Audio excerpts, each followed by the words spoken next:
What's up, people? It's AfroFilipina, and today we're going to find out about pre-colonial indigenous GPS systems.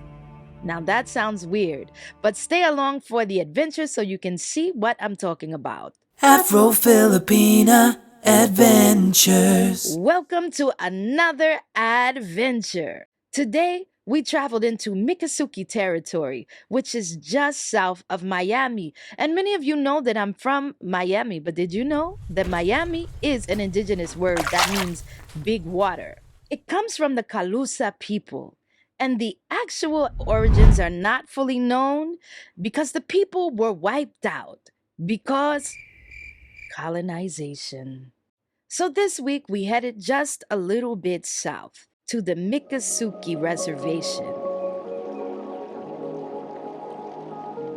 One of my favorite things to do in Miccosukee is go on the airboat rides. But this time I did something a little bit different and went on a swamp ride.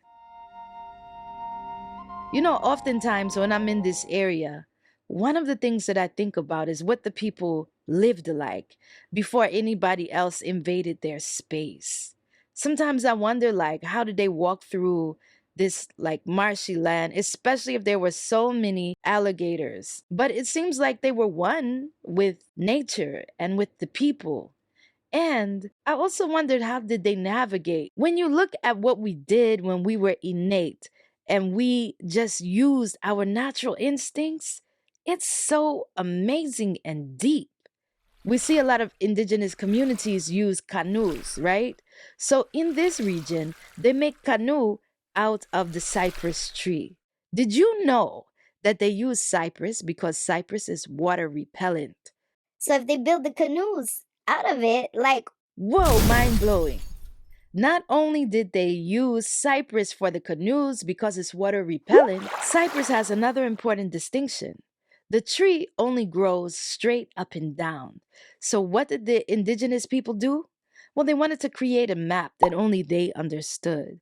So, what they would do is, as the baby trees were growing, they would put weights on the edge of certain joints of the tree and break the limbs so that it would make a map in the forest that they only understood. Check this out. I want you to look at the shape of this tree. Did you know that in pre-colonial times, they used these trees as their road maps in the forest? Because since the cypress tree only grows straight up and down, they would bend the tree and make it a little bit crooked so that people would know that they were traveling the right way.